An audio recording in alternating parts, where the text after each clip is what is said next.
Thank you.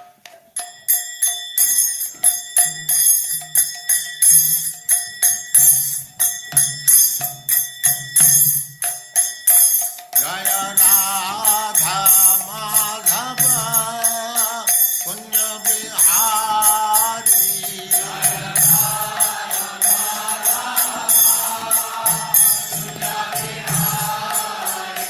Jaya Radha Madhava Punya Bihari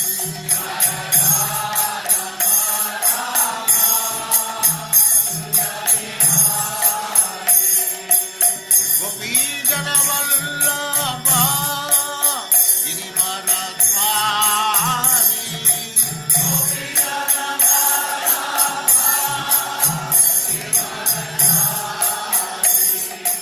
Gopi Jana Vallabha Girivaradhari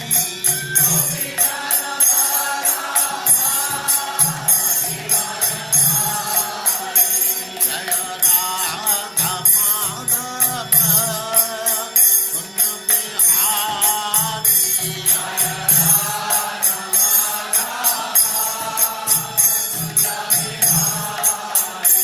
Jaya Radha Madhava Punya Bihari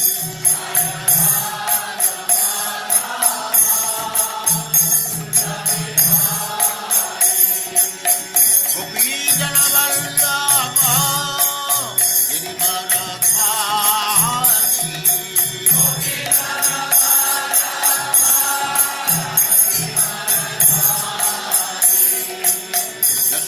Yashodanandana Brajajanandana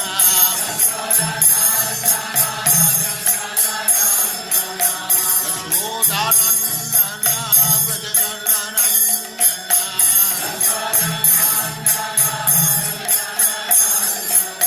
Jamuna Tira Vanachari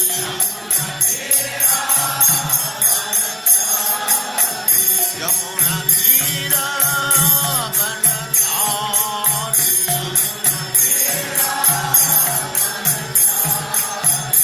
Jaya Radha Madhava Punya Bihari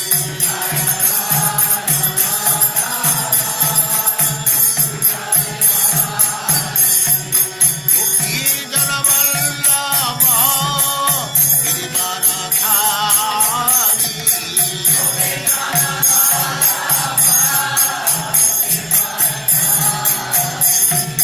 Gopi Jana Vallabha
सदस्यमान भक्ति सिद्धांत सरस्वती गोस्वामी प्रभुपाद की जय।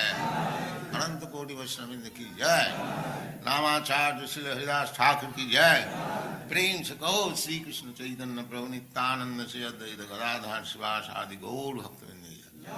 Shri Shri Radha Krishna Go Gopinath Sam Kund Radha Kund Giri Govardhan ki jai, Vrindavan Dham ki jai, Navadvip Dham ki jai, Swami To Bhakti Vrinda ki jai, Ganga Mai ki jai, Jamuna Mai ki jai, Tulasi Devi ki jai, Bhakti Devi ki jai, Swami To Bhakti Vrinda ki jai.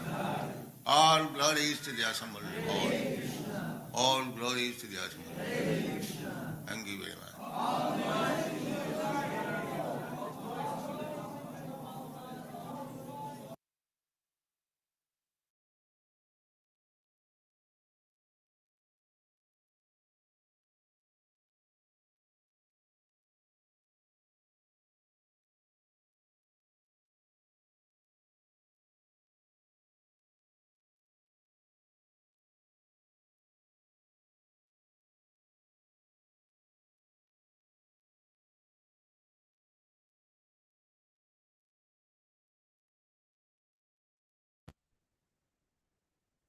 ज्ञानतिमिरान्धस्य ज्ञानाञ्जनशलाकया चक्षुरुन्मिलितं येन तस्मै श्रीगुरुवे नमः।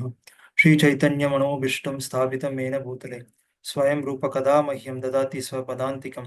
वन्देऽहं श्रीगुरो श्रीयुतापदकमलं श्रीगुरून् वैष्णवांश श्रीरूपं साग्रजातं सहगणरघुनाथान्वितं तं सजीवं साद्वैतं सावधूतं परिजनसहितं श्रीकृष्णचैतन्यदेवं श्रीराधाकृष्णपादान् सहगणललिता श्रीविशाखान्वितांश। नमः ओं विष्णुपादाय कृष्णप्रेष्ठाय भूतले श्रीमते भक्तिवेदांत स्वामी निति नामिने नमस्ते सारस्वती देवे गौरवाणी प्रचारिणे निर्विशेष शून्यवादी पाश्चात्य देशतारिणे जय श्री कृष्ण चैतन्य प्रभु नित्यानंद श्री अद्वैत गदाधर शिवासादि गौर भक्तवृंद।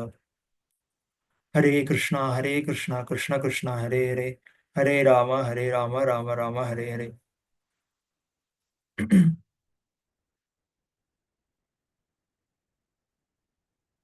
So I welcome everyone to this session on 6th chapter of Bhagavad Gita. So far we have discussed first 5 chapters of Bhagavad Gita. So to summarize those discussions, so in the first chapter, we discussed about the concerns of Arjuna.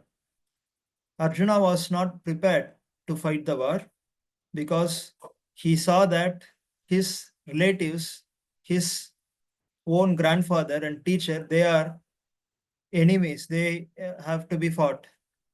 So he was not willing to fight because he considered them in terms of their bodily identification. So in the second chapter of Bhagavad Gita, Krishna informed Arjuna that he was in ignorance. And what is the ignorance here? The ignorance is considering one's body as one's self. So Krishna started the Gita by pointing out the difference between the body and the real soul, the real person, who is Atma. All of us, we have mistakenly considered this body as a self. We always think in terms of the body, not only ourselves, of others. So we think others are their bodies. We make the relationships based on the body. We consider someone as enemy, someone as friend, someone as the best friend, or someone is of low caste or high caste. All these considerations arise from the bodily understanding. And this is the root cause of ignorance, which Krishna points out in the shloka. And also, this body is anyway to be destroyed at some point of time in future. Antavattu ime deham nityasya yukta sharirinaha. Antavat means end. So this body will be subjected to destruction at some point of time in future. Whereas nityasya yukta sharirinaha, the shariri who is residing in this body is considered or is said to be eternal.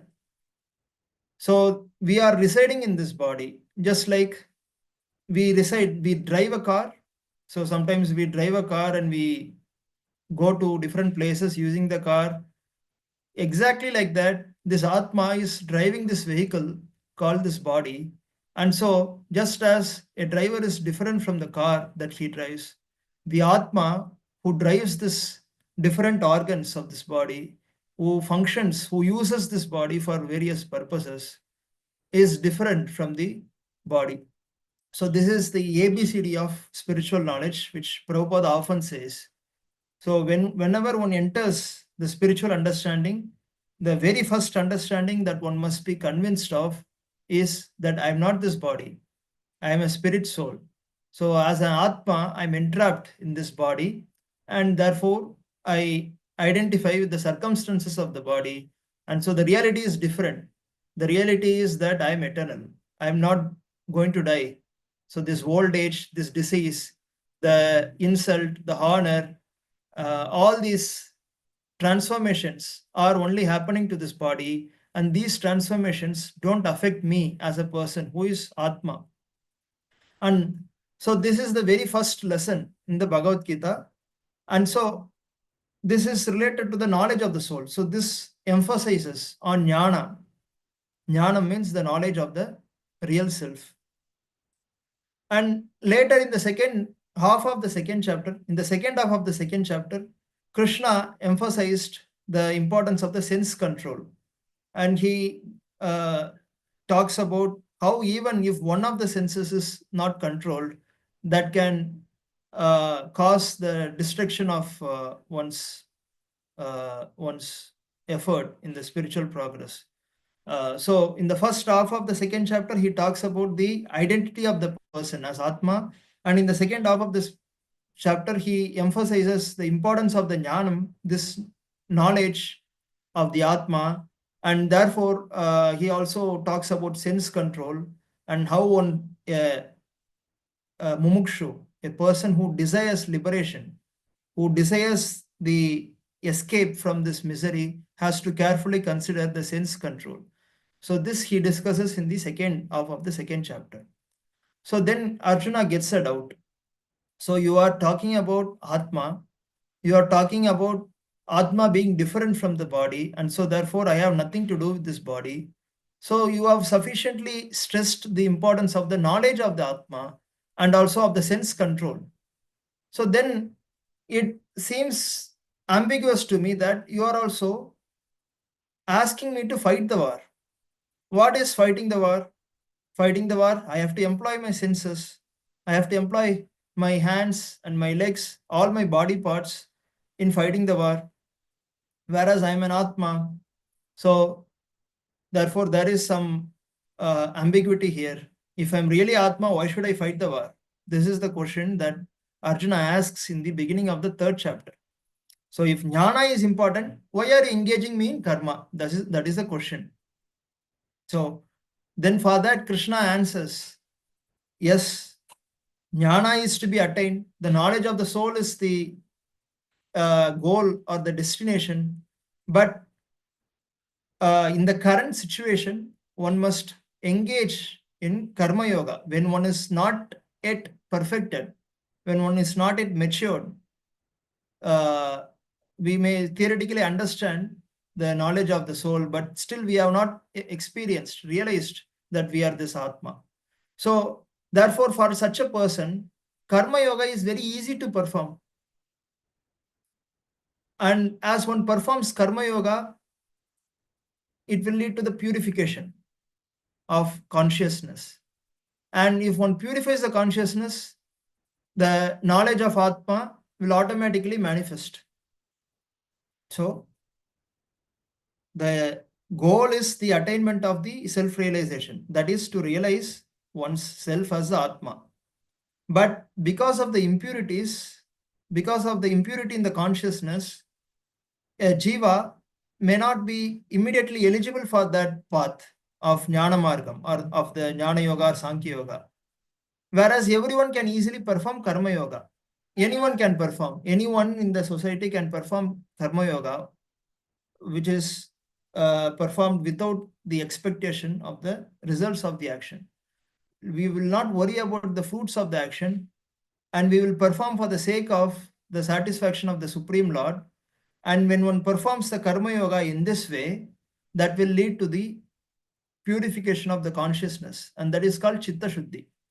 I'll give you one example. So if you have a well, so in the villages we might have seen wells, very deep well. Sometimes those wells are not looked after sufficiently, and so a layer of algae gets formed on the top of the well. And so you may not see the water that is underneath the dirt or the algae, right? So what will you do in that situation? We will employ a person, 2 or 3 people, we will employ them, we will ask them to clear the dirt which is on the top of the water, and once we clear the dirt or the algae that is present on the top of the surface of the water will immediately come out and we can see the water clearly. So exactly like that. So no doubt this person who is the jiva is now in the material world, who and his consciousness is impure, but the process of purification is this karma yoga. So as one performs karma yoga, nishkama karma yoga, without the expectation of the results more and more, the layer of the impurity that is covering the atma will gradually, step by step, it will get cleared off. And once the impurity that is surrounding the atma is cleared, the knowledge of the atma automatically manifests for a jiva. So continuously performing karma yoga gradually leads to chitta shuddhi, the purification of consciousness. When the chitta is purified, when the consciousness is purified, the knowledge of the atma, the realization of the atma automatically manifest. And so nishkama karma yoga leads to the jnana yoga, leads to the realization of oneself. So what is the goal of jnana yoga is also the goal of karma yoga. That's what he clarifies in the 3rd chapter. So he then asks Arjuna to fight again without the expectation of the result. And when one does so, the consciousness gets purified, and when the result of the purification of the consciousness is one's knowledge of self automatically manifest, and so the goal is attained. So the goal of the jnana yoga is already attained by a karma yogi by performing the action without the expectation of the result. This is the nutshell of the 3rd chapter. 3rd chapter is karma yoga. So 2nd chapter is Sankhya yoga, which is about the knowledge of the soul, atma, and the difference between the atma and the body. The 3rd chapter is about the practical process by which the atma can be attained, atma can be realized. And in the 4th chapter, Bhagavan speaks about the history of this knowledge in the first half of the chapter, that he spoke this knowledge to Vivaswan, who is sun god, many millions of years ago.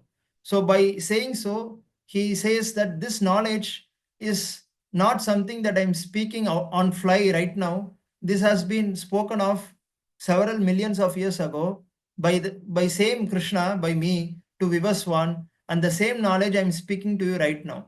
So that increases the authenticity of what Krishna was saying. And then Krishna also began to point out the difference of Jivatma and Paramatma. So when Arjuna heard that Krishna spoke this Bhagavad Gita to Vivaswan many millions of years ago, he got a doubt that I'm seeing you right now, we both are contemporaries, then how you could have spoken this Bhagavad Gita many millions of years ago to Vivaswan? So he got this doubt. So just like if your friend comes to you and says,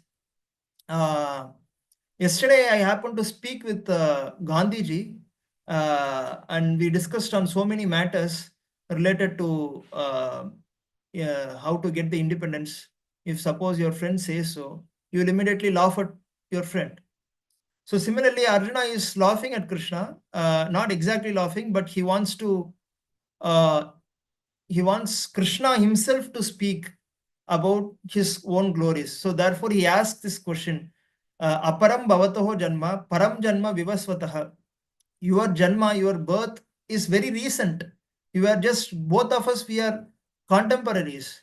So then you are saying you spoke this Gita before millions of years ago to Vivaswan, and then Vivaswan spoke to Manu, Ikshvaku, and Ikshvaku spoke to Manu. How can I believe you? So this was the question that Arjuna was asking to Krishna. So then Krishna says, it is Bahu Bahuni me vyatitani janmani tavacha Arjuna tani aham veda sarvani natva vetva parantapa. Bahuni me vyatitani janmani tavacha Arjuna. So both of us, we have taken several births in the past. As a jiva, you are taking birth. You are not. This is not your first birth. You have taken many births in the past, and not only you, I also have taken many births in the past. Then what is the difference between you and me? Janmani tavacha Arjuna tani aham veda sarvani. But I know of all my past births, and you don't even know what you did yesterday. So that is the difference between Jivatma and Paramatma. Paramatma also takes birth, but his birth is called avataram. He descends to this world. Whereas a Jivatma is taking birth because of being impelled by the past karma. So that is the main difference between Krishna taking birth in this material world and an ordinary Jiva taking birth in the material world. So when an ordinary Jiva takes birth in this material world, it is because the Jiva is being forced by the past impressions of the karma, and so he has been given that particular body. He is not choosing the body, but he was forced to take birth in that particular circumstance, particular body. Otherwise, why there are so many differences? We see someone is rich, someone is poor, someone is born as a son of Elon Musk, someone is born to a beggar and handicapped. There are so many differences. If God is impartial, why there are so many differences? The only possible explanation is reincarnation. Every jiva takes birth and he is given a particular body depending on the past karma that one has done. And so that is the only possible explanation that one can give. If one accepts that there is God, then one also has to accept the fact of reincarnation. So the same Krishna says, Bahuni me veditani janmani tavacha Arjuna, tani aham veda sarvani natva vetva parantapa. Then he also says, but the difference is, when I descend, it is called avataram, he says. So he says, ajopisan avyayatma bhutanam ishwaropisan. I may descend, but you must still understand ajopisan. Jaha means to take birth. Aja means one who doesn't take birth. I descend in this material world, but still I am called unborn. There are various proofs in Upanishads that call Brahman as unborn. That the Brahman is always unborn. So Krishna says ajopisan. Api means, so even though in spite of taking birth, I am called ajaha, I am unborn. Ajopisan avyayatma. Avyayatma means one's atma, one's intelligence or atma doesn't exhaust. Avyayatma. Bhutanam ishwaropisan. And I am also the Ishvara, the controller of all the bhutas, all the animate and inanimate objects that you see around you. Ajopisan, avyayatma, bhutanam ishwarapisan. Prakritim swam adhishtaya, sambhavami atma mayaya. Sambhavami atma mayaya. Atma maya means here my own will, my own desire. Sambhavami means I take birth out of my own desire. Out of my own sweet will, I take birth in this material world. Sambhavami atma mayaya. Prakritim swam adhishtaya. And even when I take birth, my characteristics of being unborn, being the controller of all the jivas, and someone who doesn't exhaust, ajaha, avyayatma, and ishvara, bhutanam ishvara. So I don't give up these characteristics. So therefore, I may walk like a normal human being. I may speak like a normal human being. I may also engage in playing with my cowherd boys in Vrindavan. But in all the circumstances, my greatness doesn't diminish in any way. That's what Krishna says. Ajopi, api means in spite of taking birth. Ajopisan, avyayatma, bhutanam ishwaropisan. In spite of taking birth in this material world, I don't give up my greatness of being unborn, of being the controller of all the bhutas, all the animate and inanimate objects in this universe. So therefore, Krishna speaks slightly, he digresses from the, so he was talking about Jnana Yoga in the second chapter, then he spoke about Karma Yoga as a Nishkama Karma Yoga, how to perform this Karma Yoga without expectation of the result, so that one's knowledge of Atma can be attained after Chitta Shuddhi, after purification of consciousness. And slightly digresses in the 4th chapter, he speaks about his own greatness, which is true, which is he alone can speak his own greatness. So he speaks, and then he then comes back to the topic of Nishkama Karma Yoga in the 4th chapter. So he begins elaborating that if one continues to perform Nishkama Karma Yoga, one will attain the process of jnana, one will attain the knowledge. And what happens as a result of knowledge, he says in the 4th chapter, Jnanagni Dakda Karmanam. So this knowledge of the Atma is just like a fire. If one throws one wood into the fire, the wood gets burnt. Similarly, if by continuously performing Nishkama Karma Yoga, by performing Karma Yoga, one attains the knowledge of Atma, that knowledge will burn the Jnanagni Dagda Karmanam. The karma which is binding a jiva will be burnt in the fire of knowledge, Krishna says in the 4th chapter. So he was then encouraging Arjuna to perform Nishkama Karma Yoga, and also he was talking about different kinds of Karma Yoga, like Dravya, there are Dravya Yajna, Tapo Yajna, Yoga, Swadhyaya Yajna. So this Karma Yoga is just like a process of sacrifice, Yajna, where everything is performed for the sake of satisfaction of the Supreme. So all our results we are offering into the fire of sacrifice. And so the ultimate object of the Karma Yoga is the satisfaction of Bhagavan. So just like in the sacrifice, we are giving up our valuables in the fire for the satisfaction of Bhagavan. In the same way, in Karma Yoga also, we perform everything for the satisfaction of Bhagavan. So therefore, there are different kinds of Karma Yoga. I mean, different kinds of Yajna he speaks. Dravya Yajna, Tapo Yajna, Swadhyaya Yajna. By all of it, the only purpose of all of this is the Jnanam, the knowledge of the Atma. That's what he concludes in the 4th chapter of Bhagavad Gita. And in the 5th chapter, he begins elaborating on what he spoke about in the 4th chapter. That is to talk about the Karma Yoga in greater depth. So we therefore, at the end of the 5th chapter, Krishna spoke about the process of sense control. So as we keep performing this Karma Yoga, as I said, due to the purification of consciousness, the knowledge of Atma begins to manifest. So as it begins to manifest more and more, one needs to meditate on that. And so logically, the next step in that ladder is the Dhyana Yoga that he speaks in the 6th chapter. So let's go to the 6th chapter. That is the topic of discussion today. And we are dedicating this session to His Divine Grace, A.C. Bhaktivedanta Swami Srila Prabhupada.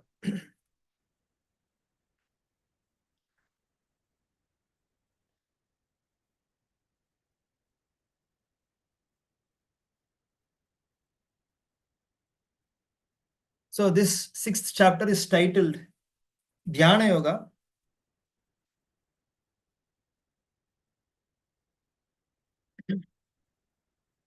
So Krishna begins this chapter by saying that what is said as sannyasa, what is said as karma yoga, is non-different from the renounced order of the life. So karma yoga, performing the action and giving up the results, is not at all different from taking sannyasa. And so therefore one has to perform the action, Nishkama Karma Yoga, one has to perform one's prescribed duties without expecting the results, and that is same as taking the sannyasa. So as one advances, one is also supposed to meditate on the Atma. So the knowledge of the Atma as it manifests, one must keep meditating on the Atma, Atma Jnanam, And so one should gradually develop this knowledge of Atma by detaching one from the materialistic sense gratification process, by trying to gratify the senses, by doing actions for the sake of pleasure. So Krishna therefore begins this chapter by saying, Anashitaha karma phalam karyam karma karotyah sa sannyasi cha yogi cha niragnir nachakriyah. So anashitaha means without having any attachment. Anashitaha karma phalam. Don't take shelter of the results of the activities. Anashitaha karma phalam karyam karma karotyah. Perform every action because it is to be done. I am supposed to perform this duty because Shastra says so.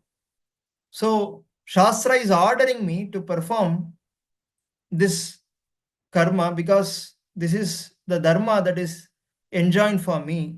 And so it is meant to be performed. So I perform, but I am not interested in the karma phalam. Anashitaha karma phalam, karyam karma karotyah, sa sannyasi. Such a person who performs the action because it is mentioned in Shastras without attachment for the results of the duties that he or she performs, such a person is already a sannyasi. Sa sannyasi, sha yogi. And that person has also attained the platform of yoga. That person is also a yogi. Sha na niragnir nachakriyah. Artificially renouncing the action doesn't mean one has become a yogi. One may artificially renounce the actions and take sannyasa, but the seed of the enjoyment is still present in such a person. And those are technically called vasanas. So as we keep performing various actions, we develop likes and dislikes. We develop some tendencies. And those tendencies are technically called vasanas. So even if one artificially gives up the performance of one's duty, still that vasana is present. So therefore, that vasana, that tendency is the cause of impurity in the consciousness, and that has to be purified. So without purifying that, one cannot achieve liberation.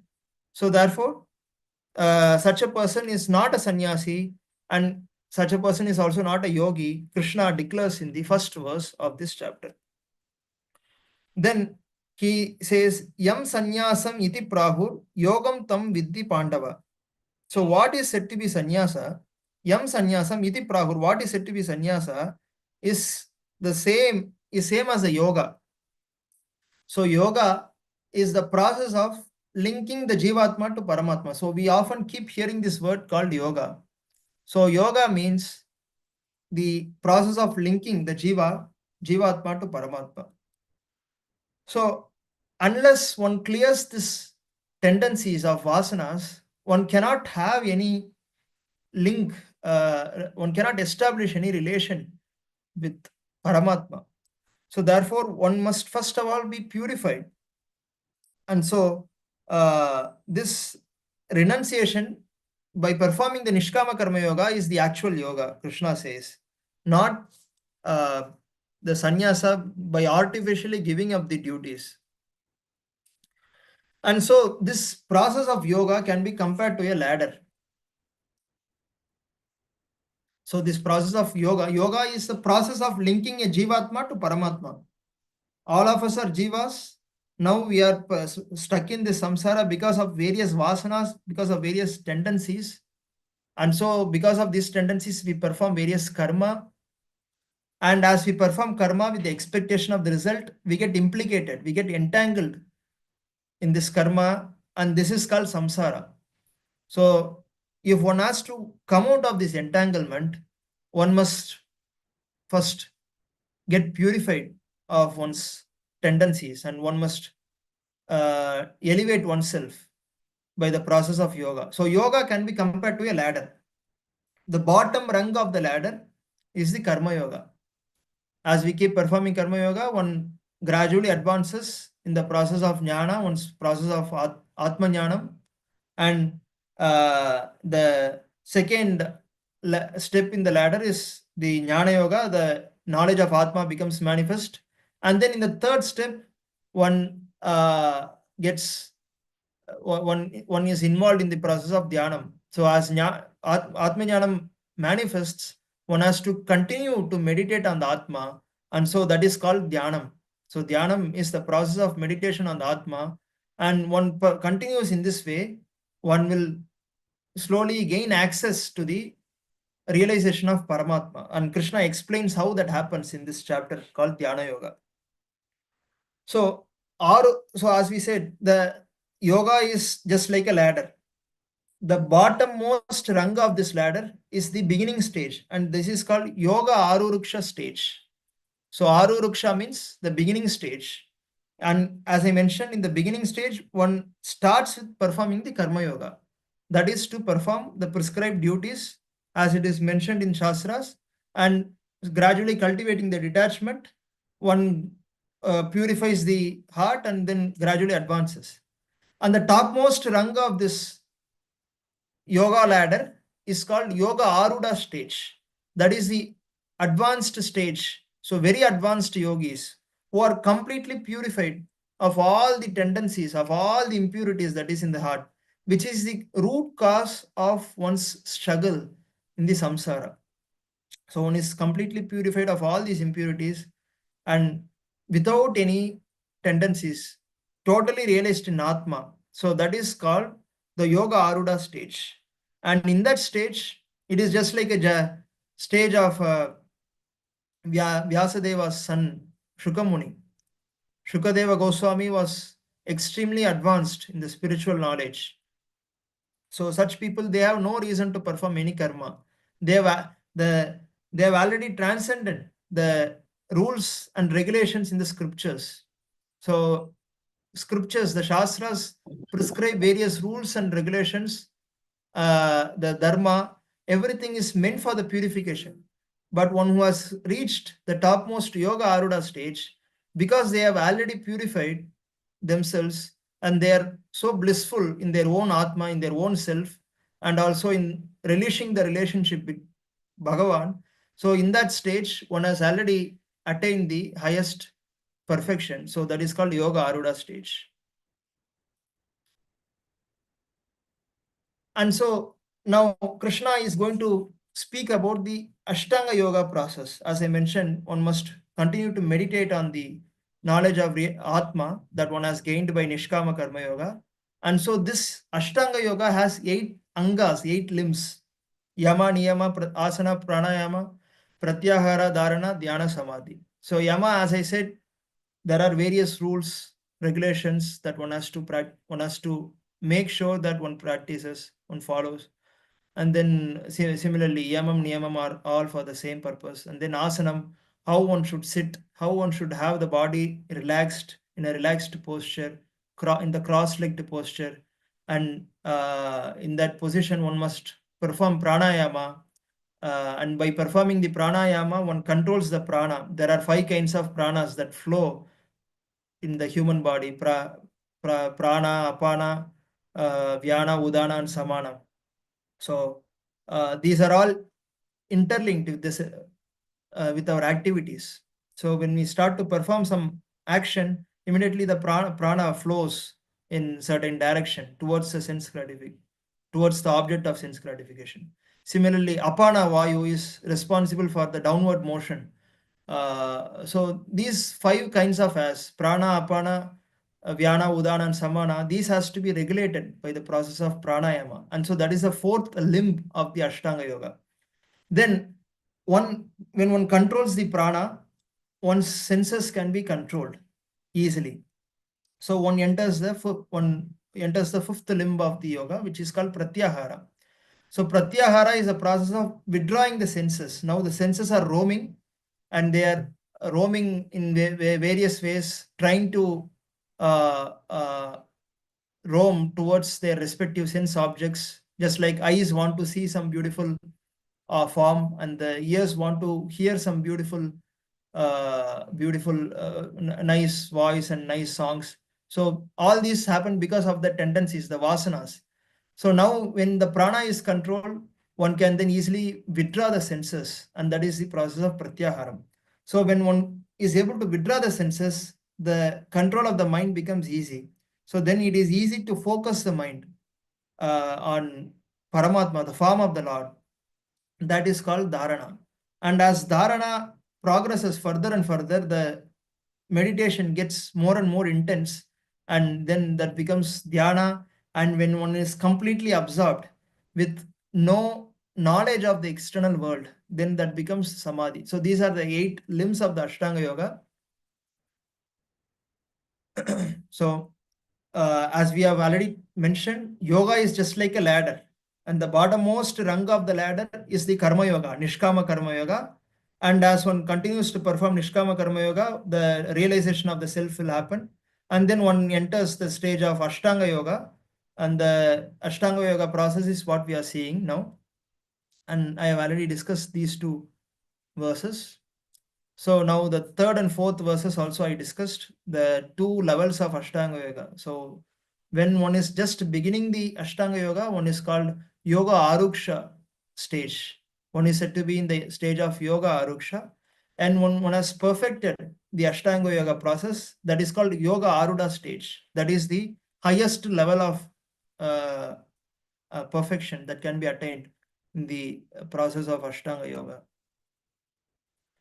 And so after Krishna explains the need for the control of the senses and the need for the karma yoga, and discouraging the blind sannyasa, blindly giving up one's duty, then he speaks about the process of delivering one's own self by the use of mind. So our mind is the central, it is a central entity that is responsible for commanding the various senses. So we perform various actions because we are being commanded by the mind. So now Krishna, which means mind may command our senses in any way. If the mind is not commanding the senses properly, if the mind is not able to control the senses properly, then the senses will jump in the outward direction and it will hover over all the sense objects, in which case the mind becomes one's own enemy. So if the senses are not properly controlled and properly engaged by the orders of the mind, then the senses will go out of control of the mind, and then the mind then will further lead to degradation. So mind becomes one's enemy. But if by properly controlling the mind, one is able to control the senses, then the mind becomes one's own friend. So Krishna exactly says that in the 5th verse.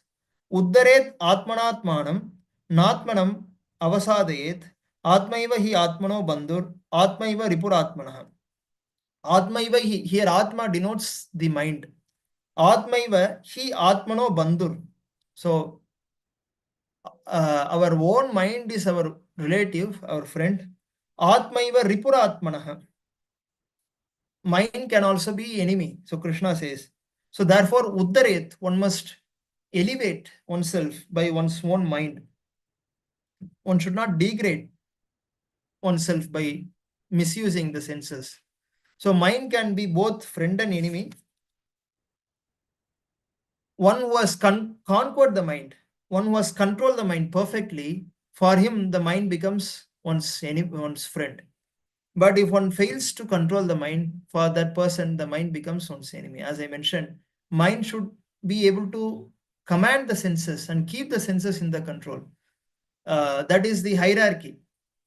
So Atma should have pure intelligence. When the Atma controls the intelligence, the Buddhi becomes the servant of the Atma, and that such a purified Buddhi is the master of mind. So with the correct intelligence, with the purified intelligence, one can have the mind in control. And so if the mind is controlled, the senses will be controlled. So senses should be servant of the mind. Mind should be servant of the intelligence, the buddhi, and the buddhi should be controlled by the Atma, which means buddhi is a servant of Atma, and the Atma is the servant of Paramatma. This is the hierarchy. So Krishna already spoke about this hierarchy in the second chapter. So therefore, by properly having one's intelligence, purified intelligence, one must control the mind, and then it becomes easy to control the senses, and so the mind becomes the greatest of the friends. So then in the beginning stage, in the yoga aruda stage, that is the beginning of the Ashtanga yoga. So in the beginning of the Ashtanga yoga, so jnana vijnana triptatma kutasto vijitendriyaha yukta iti uchyate yogi sama lostrashma kanchanaha. So a person is said to be controlled, said to have controlled the mind if the person is fully satisfied by virtue of acquired knowledge. And such a controlled person sees everything, pebbles, stones, gold, as the same. And such a person also regards everyone as same. So such a person doesn't distinguish when one is perfected. So yoga aruda is the perfected stage. So when one has attained the perfection of the Ashtanga yoga, so Krishna says that such a person has no sense of discrimination between friend and enemy, the pebble and the gold. So that such a perfected being in the yoga aruda stage regards everyone as equal, and that is said to be the symptom of the person in the yoga aruda stage.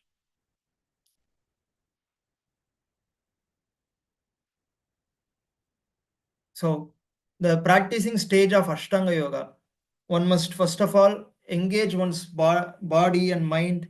One must follow the niyamam and yama niyama, and one must have a secluded place. So one must not perform yoga in the midst of the people. So because it is very important to control the mind, one must first choose a proper place, a secluded place, a rahasi sthitaha. Ekaki, it is mentioned. Ekaki means one must be alone. A yogi is said to be alone because when a yogi interacts with everyone, then it is easy for the yogi to lose control of the mind, and then one begins to speak to satisfy one's friend, and then one becomes influenced by the society. So therefore, Krishna says a yogi must first of all stay in a secluded place, and one must carefully introspect, carefully observe every movement of the mind. A yogi should carefully inspect the movement of the mind and the senses and control them by his own effort. So yogi uses his own effort to control the mind, and in that way he carefully controls his desires, and also one must stay out of the possession. So one must not have any possession in one's in one's possession. He should not be having any possession, and he should hold his body, the spine and straight, and the head erect, and stares steadily at the tip of the nose. So one must concentrate at the tip of the nose. It is the Agnya Chakra, it is called. And in that way, one should have subdued the mind. And one should also follow brahmacharya. So a yogi, a person who is said to be a yogi, should have controlled the mind, senses in a perfect way. And brahmachari vratesthitaha, it is mentioned. So there should not be any contact with the opposite sex. Because that will become disastrous for a yogi if one maintains contact with the opposite sex. Prashant Atma Vikatabir, and one should also be devoid of fear.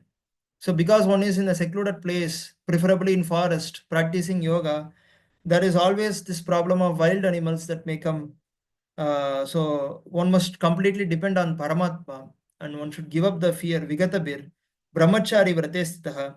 mana samyamya machitto yukta asita matparaha. Krishna says, in that way, one must keep me, mana samyamya machitto, one must concentrate on me, Krishna says. So, a yogi is supposed to concentrate on Krishna by carefully focusing one's mind on Krishna. Yukta asita, and one must make Krishna as ultimate goal, Krishna says. Yukta asita mat paraha. Mat paraha means make me as ultimate goal. Paraha means the highest destination, the ultimate destination. Mat paraha, Krishna says. So the objective of the yogi is two things: the realization of the Atma as well as the realization of the Paramatma. So there are two goals: realization of Atma. One must be self-realized. One must become self-realized by performing this process of yoga and dhyana. And then the ultimate objective of the yoga is realization of the Paramatma, which Krishna says he is. So Krishna is the ultimate goal, which Krishna says, Yukta Asita Mat Paraha. Mat Paraha means Krishna pointing to him says, I am the ultimate goal for a yogi. Then carefully controlling the body and mind and activities in this way, and with the regulated mind, one becomes free from the samsara. Krishna says, Shantim Nirvana Paramam Mat Samstam Adigachati. Mat Samstam means my abode, which is Vaikuntha Lokam. A yogi achieves my abode, which is called Vaikuntha Loka, which is Nirvana Paramam, which is away from the samsara. So that is the ultimate destination of a yogi. Mat samstam adigachati. Adigachati means a successful yogi does attain me, Krishna says, and he reaches my abode. And after reaching my abode, that yogi need not take birth in the samsara again, Krishna says. So the ultimate objective is the cessation, the discontinuation of this cycle of birth and death called samsara, and the attainment of the spiritual abode of Krishna, where after having reached that abode, one need not take birth again in this material world. So that is the ultimate objective.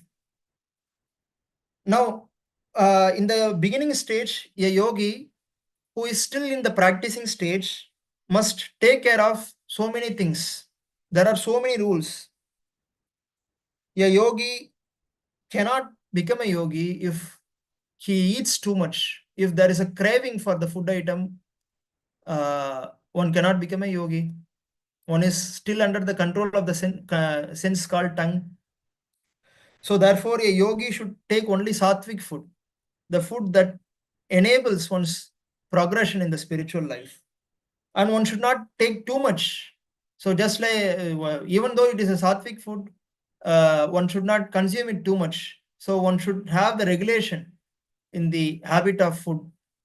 Or one should not even starve too much. If one starves too much, then one's resolve to continue performing the yoga may be weakened. Just give me a.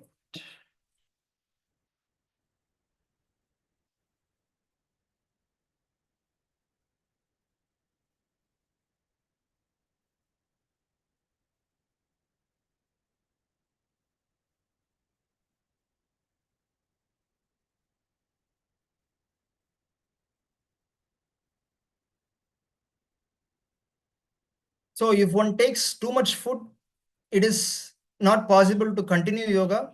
Say, or if one starves too much, then again it is not possible to continue performing the yoga. So therefore, there should be regulation in the diet. One should not eat too much. One should not starve too much. One should have the regulated amount of food. And same applies to the sleep. If one sleeps too much, then it is the indication that one is tamasic.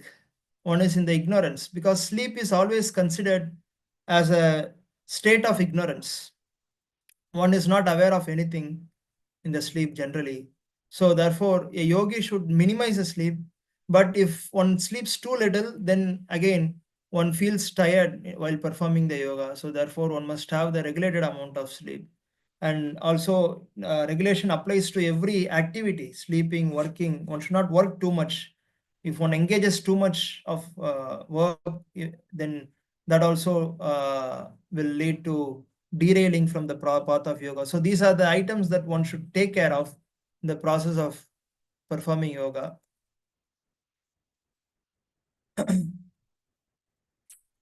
And if one continues to perform yoga in this way, in the regulated manner, one soon achieves the perfection of the yoga by disciplining the mental activity. Yada viniyatam chittam. So I'm continuing to perform yoga in this way by carefully regulating my senses, by controlling the mind, and then staring at the tip of the nose, and by doing all the niyamam and asanam and so. So how do I know that I'm progressing? So there should be some way to judge whether I'm progressing or not.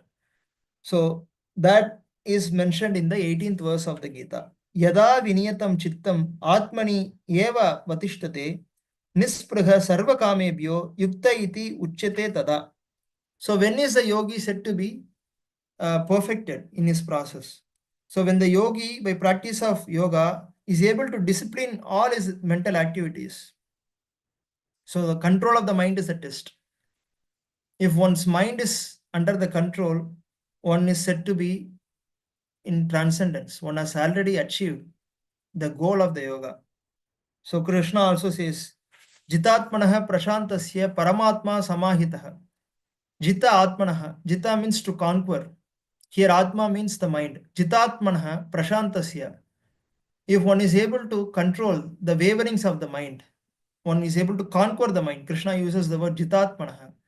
If one is able to conquer one's mind and calm down the waverings, the waves that occur in the mind, prashantasya, paramatma samahitaha, one is said to have attained paramatma already, Krishna says. So therefore, the crucial test for a yogi is the mind control. If the activities of the mind are controlled perfectly, it means the senses are controlled. It means one can concentrate, one can focus on the Atma without any disturbance, without any the agitation that comes. Often there is agitation in our mind. One thought comes and then the next thought comes. A series of thought continuously keep coming in our mind always. So that is the nature of everyone's mind. So without any control, just even if we just close and observe the mind, so many thoughts keep coming without our control. So this agitation of the mind must be calmed down, must be controlled. And then one is said to have attained the Paramatma, Paramatma Samahitaha. And Krishna gives one example here. Yata Deepo Nivatasto Nengate Sopama Smrta Yogino Yoga Chittasya Yunjato Yoga Matmanaha.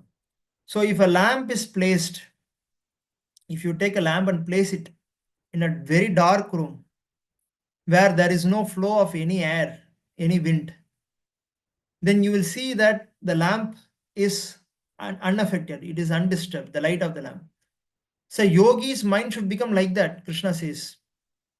If we close our eyes and immediately think of, oh, what is happening in my office, or what has happened to my mother or father, whether they have taken tablets, whether there is some notification, whether someone has texted me in the WhatsApp.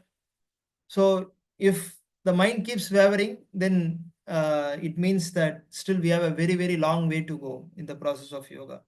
So Krishna says, Yata Deepo Nivatasto. Just like a lamp is placed in a very dark place where there is no wind, is undisturbed.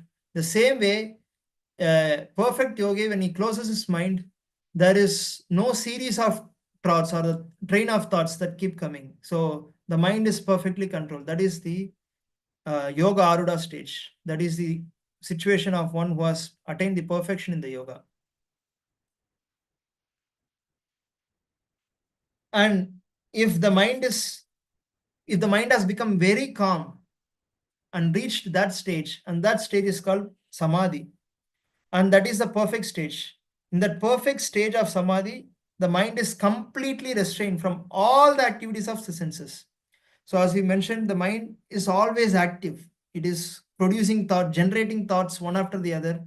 Why is it happening? Because it has involved itself in the it has used its senses to contact various sense objects and gather experiences.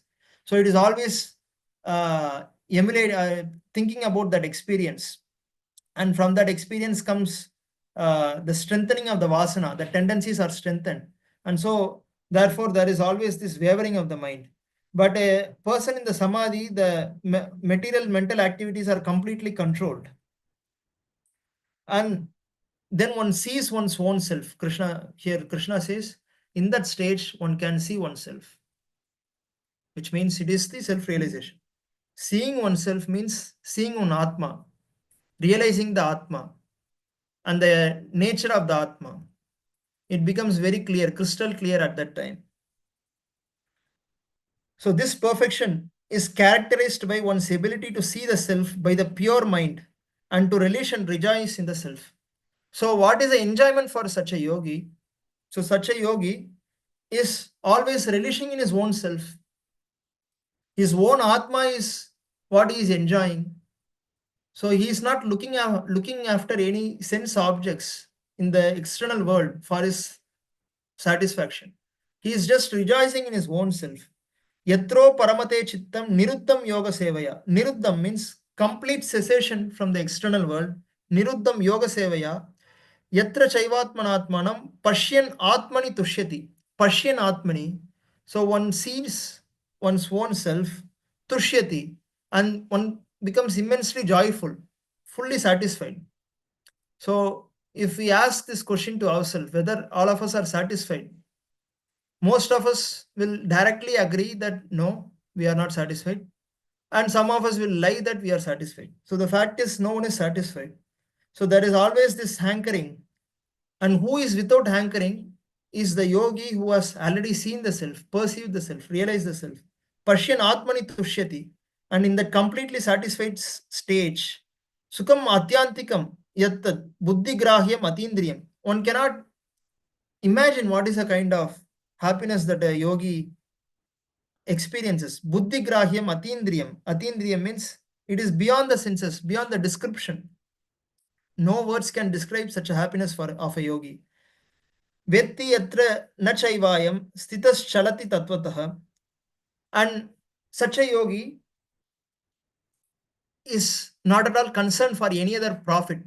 Yam labdva chaparam labam manyate nadikam tatah. Yam labdva chaparam labam. What is the use of attaining anything after attaining such a wonderful stage where one is always relishing oneself? Yam labdva chaparam labam manyate. And such a yogi thinks everything else is just dirt. And so even if such a yogi is offered the position of prime minister, not in this world. So let's say he is offered the position of Indra or Brahma, still that is tucham. That doesn't mean anything for such a yogi because he has already seen the self. So which means such a yogi is much, much higher in position than great devas and Gandharvas and even Indra and so on. Even Indra is not equal to such a yogi, because even the benefit of becoming Indra is rejected by such a yogi. Yam labdva chaparam labam manyate nadikam tatah yasmin sthito na dukkena gurunapi vichalyate. Even if such a yogi is exposed to the greatest of the dangers, it doesn't even affect his mind even by a 0.001%. So gurunapi vichalyate, dukkena gurunapi, even the greatest of the dangers doesn't affect such a yogi. And there are so many examples of such yogi. So one of the examples is Bharata. So Jada Bharata is a character in Bhagavatam who is highly perfected yogi since birth, and he was wandering like a beggar without any purpose, always fully satisfied in the self. And one time a group of dacoits kidnapped Bharata and they wanted to give sacrifice before Kali Mata because they saw that, oh, he is roaming without any purpose, and so he is the correct person. We can give Narabali, it is called. We will give human sacrifice of Bharata. Bharata was fully enjoying, rejoicing in the self, and he was made to sit in the Balipitam in front of Kali, and he knew it is not that he was a mad person who was not aware of his surroundings. He knew that he was to be butchered, and still he was fully enjoying in the self. And so when he was to be butchered, immediately Mother Kali came and killed all those people who tried to sacrifice him. So why I was trying to take this example is to showcase such a yogi is not affected even by the greatest of the danger. Gurunapi vichalyate, yasmin sthito, situated in that position, na dukkena gurunapi vichalyate. So even greatest of the danger cannot produce the slightest of the agitation in such a person.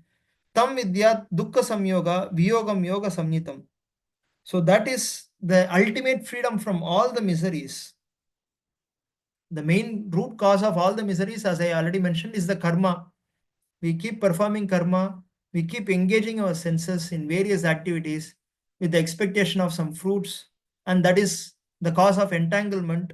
So, if one has attained that samadhi state, then there is no reason why he should stay in samsara. Such a person is liberated already. And also, one must continue to practice. If one has not attained that stage, one should not give up the practice of the yoga. So one should keep practicing with determination, without deviation. Maybe it may take some time. Maybe it may take one janma also or few janmas, but still one has to continue progressing without deviating from the goal. Just like Vishwamitra again, another example from Purana. So he was first defeated in his attempt to become a Brahma Rishi. So he wanted to become a Brahma Rishi and he wanted to be certified by greatest of the Brahma Rishis, Vasishta at that time. But he initially fell prey to lust, to Menaka. We all know that story. Then he wanted to built a staircase for Trishanku. There was another person in Ramayana who is called Trishanku. So he was defeated in his various attempts, but he never gave up. He never gave up and he continued the practice with determination. And he became greatest of the Brahma Rishis. To the extent even all the great devas certified him that you are the greatest Brahma Rishi. Enough, stop your practice. Then Vishwamitra would say, no, Vasishta should say. And then Vasishta would say, no, you have already reached the Brahma Rishi stage. So you have already perfected the process of yoga. So the best example for practicing with the determination is Vishwamitra Rishi. So one must continue to practice. Maybe there will be occasionally fall downs, but one must continue to practice the control of the mind and senses, because some highest goal is awaiting at the end. So there is a greatest goal that is awaiting at the end, and the yogi knows that. So therefore, he keeps his focus on the goal, not on the immediate fall downs. That fall down, he falls down and gets up, and falls down and gets up. But his goal is fixed. Without any deviation, he is progressing towards the goal. It may take several lives, as I said earlier, but he is still continuing to progress in the path of the yoga. So therefore, Krishna says one must continue to control the mind, even if it wanders, just bring it back again. Bring it back. The mind by nature is flickering. Don't give up. So Krishna is encouraging a yogi, encouraging Arjuna to continue to control the mind. One must keep withdrawing. If the mind is flowing in the outward direction, again bring it back. Withdraw from the senses. If it again flows down, please continue to withdraw, and then there will come a stage where the mind is slowly getting under our control. So if one continues to practice with determination and patience, slowly the material contamination will get cleared and one will attain the loving service. The ultimate objective of the yoga is to attain Krishna, as Krishna already mentioned. Mat paraha, he used the word. Attainment of me, coming to my abode, is the ultimate destination for a yogi. So that will be attained finally by a yogi if one continues to practice. So such a yogi is never lost from Krishna. Krishna says, Yomam pashyati sarvatra, sarvam cha mayi pashyati. So, yo mam pashyati sarvatra. For one who sees me everywhere, pashyati means to see. Yo mam pashyati sarvatra, one who sees me everywhere, sarvam cha mayi pashyati, and sees everything in me. Sarvam, everything, cha mayi, mayi means in me. So, the whole universe is resting in me, and I am also everywhere, Krishna says. And one who sees this way, tasyaham na pranashyami. For such a person, I am never lost. Sachame na pranashyati.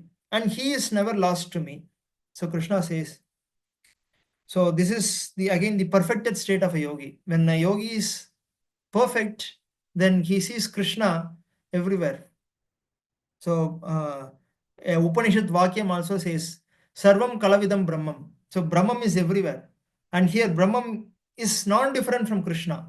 Krishna is not different from Brahman. Brahman is not different from Krishna. So the Upanishad Vakyam, Sarvam Kalavidam Brahmam, is non different from seeing Krishna everywhere. So it both means the same. So such a yogi who sees Krishna everywhere has realized the Paramatma. So such a yogi who engages in the worshipful service of the super soul, knowing that I and the super soul are one. So here Krishna reveals that. So we talk about Paramatma. Yogis often talk about Paramatma as the goal. So Krishna says, I am non-different from the Paramatma. So he says, Sarva Bhuta Stitam Yomam Bhajati Ekatvam Astitaha. Ekatvam Astitaha Sarvata Vartamanopi Sayogi Mai Vartate. So a transcendentalist, a yogi, always keeps me as his goal and he continues to engage me. So then if one realizes the Paramatma, if one realizes the Jivatma, then one has to realize the relationship between Jivatma and Paramatma. There is some relation, there is some connection. So there is only one Paramatma, so many Jivatmas. Every Jivatma is connected with the Paramatma in some relationship. And that relationship is that the Paramatma is the master and Jivatma is the servant. So a yogi is cognizant of this relationship between Jivatma and Paramatma, and so he therefore engages. Because Paramatma is the master, Jivatma is the servant, he engages in the service of the Paramatma, and such a yogi becomes a bhakta.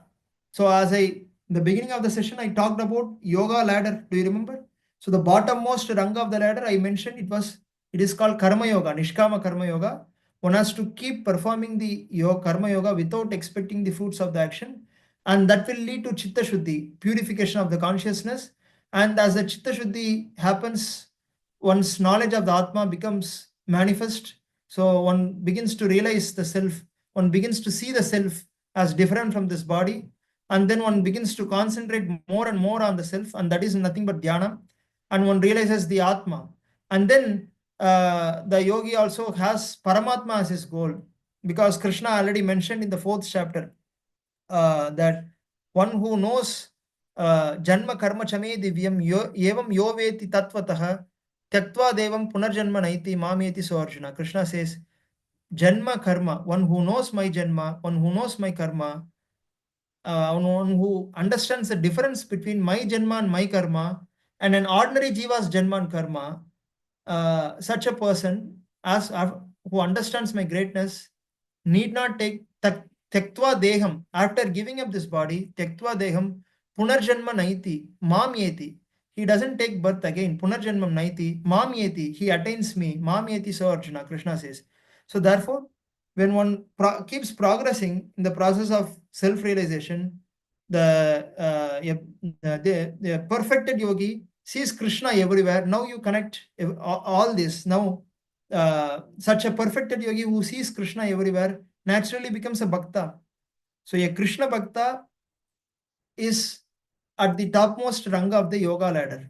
So a perfect yogi is not different from a perfect bhakta.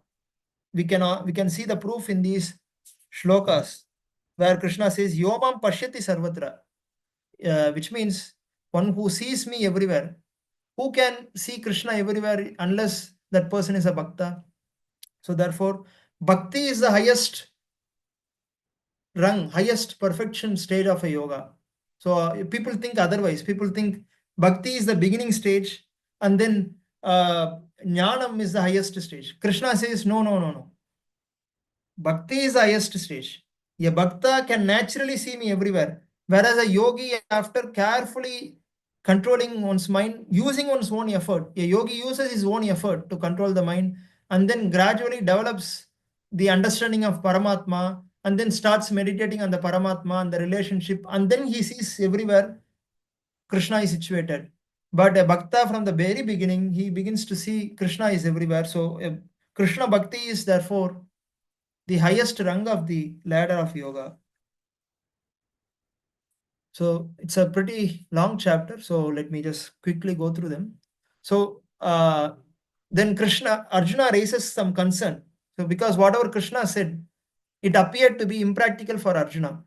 So Krishna was talking about mind control, perfectly controlling the mind, withdrawing the mind from every sense engagement, then observing the Atma, and then looking at the Paramatma. So all this seemed to be very impractical to Arjuna. Just imagine if Arjuna before 5,000 years, at the time there was no Facebook, no WhatsApp, no social media, no internet. He felt it was difficult to control the mind. Then what is the situation right now? It is totally impractical in this age, right? So none of us, so we have seen what a yogi should do. How many of us have felt we can do it all? None of us. So yogi should stay in a secluded place, it is said in Bhagavad Gita. Where is a secluded place in this society, current society? Can we give up the family and go out? Can we even if you attempt, so where is a forest? Yogi should go to forest on those days. In those days, there were various ashrams. One could go and do meditation. One could say stay in a secluded place.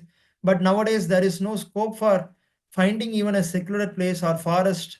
So it is totally impractical in this age. So then, what is the suggestion in the current age? So that's what Arjuna wants to know from Krishna.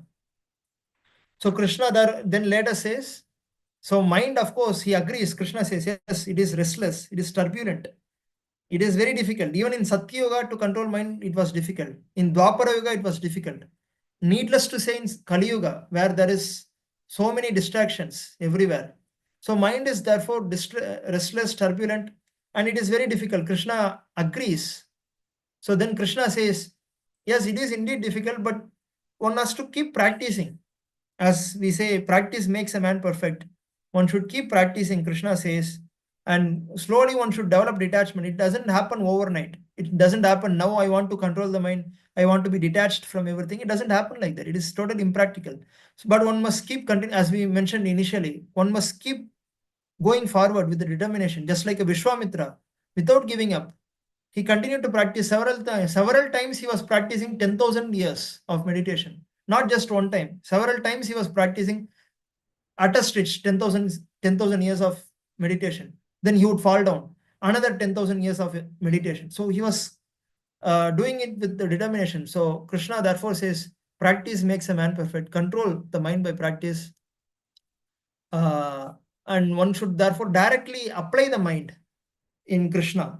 So just like a bhakta, he goes to see the form of the Lord. In that way, his sense of seeing is controlled. He hears the names of the Lord. Nama Sankirtanam, he speaks the glories of the Lord. So sense of speaking is controlled.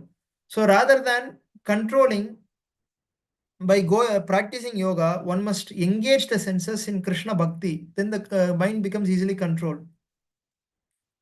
Otherwise, it becomes very difficult to control. Now, Arjuna wants to know, okay, I'm practicing yoga. I'm now gradually advancing, but I have not reached the perfection of yoga. And before that, let's say my life has ended in the current janma, current life. What is my situation? Arjuna asks that question in the 37th to 39th verse. So he started practicing detachment and started control of the mind with the hope that he will achieve perfection in the current life, but he didn't achieve. So he perished in the material life. In material life also he didn't achieve. In spiritual life also he failed. So what is the position of such a person? Just like a cloud, sometimes it assembles. We would expect it is going to rain. Then suddenly it scatters. and the cloud immediately vanishes. So the position of a yogi is like that for me. Now, what is the position of such a yogi? Arjuna asks that question. And Krishna answers, beautiful verse, the 40th verse. I very much like this verse. Shri Bhagavan Vacha, Partha Naiveha Namutro, Vinashash Tasya Vidyate, Nahi Kalyana Krit Kashchit, Durgatim Tata Gachati. A yogi engaged in auspicious activities does not meet with destruction, either in this world or in the spiritual world. One who does good, my friend, is never overcome by evil. One may not have achieved the perfection in the current life, but Krishna says, still such a yogi has advanced so far compared to a materialist. Nahi kalyana krit karshit durgatim tata gachati. One who has engaged one's whole life in kalyana krit karshit, in auspicious activities, durgatim tata gachati. Oh my friend, such a person will never achieve bad destination like an ordinary materialist achieves. Ordinary materialist doesn't know what is the next birth. That person may be born as a dog or a cat. That person doesn't have any control. It is not the case with the yogi. Even if the yogi has not advanced to the perfectional stage. So Krishna encourages one to practice yoga. And what will happen? Okay, he doesn't achieve any destruction. After death, where does he go?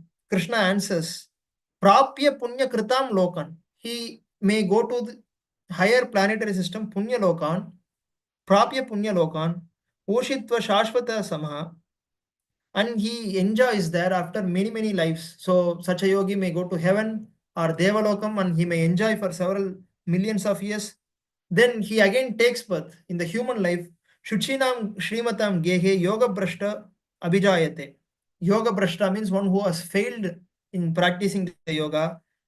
After enjoying many, many years of enjoyment in the Punya Lokam, he descends again to the society of humans and takes birth in the family of righteous people who follow the Dharma and who are very rich, so that he can practice the yoga without any difficulty, without worrying about the career or without worrying about the future prospect. Krishna arranges the situation for such a yogi to continue to progress in the next life also. Or he says in the 42nd one, Atava yoginam eva kule bhavati dhimatam etadi durlabataram loke janma yidrisham. So, or he takes birth in the family of great yogis, great saints, family of transcendentalists. Such a birth is very, very rare, Krishna says. Durlabam means very difficult to attain. Something which is very difficult to attain is called Durlabam.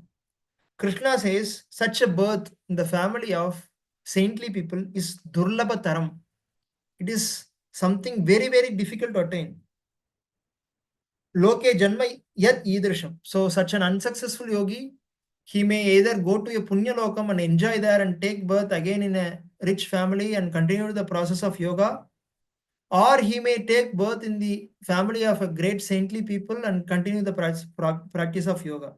So Krishna therefore takes care of such yogis in the next life also, Krishna says. And then after taking such a birth, the old experience, he gets reminded of his past life sadhana. He has performed sadhana for so many years in the past lives. He gets reminded of that. He is naturally interested towards such spiritual practices. Naturally, he likes Bhagavatam. So we might have seen so many people, they get interested in Bhagavad Gita at the very start because there is some connection from the last Janma we can understand. Whereas others, we may keep saying Bhagavad Gita, the knowledge of Atma, but still it doesn't get through their heads. So why is there difference in the tendencies? Because of past life sadhana.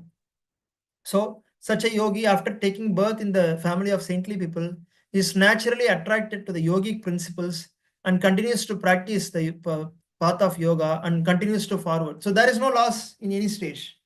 So either he takes birth in the Punya Lokam, Deva Lokam, and then comes back and then continues the process of yoga, or he takes birth in the family of saintly people, which is very rare to attain in this world.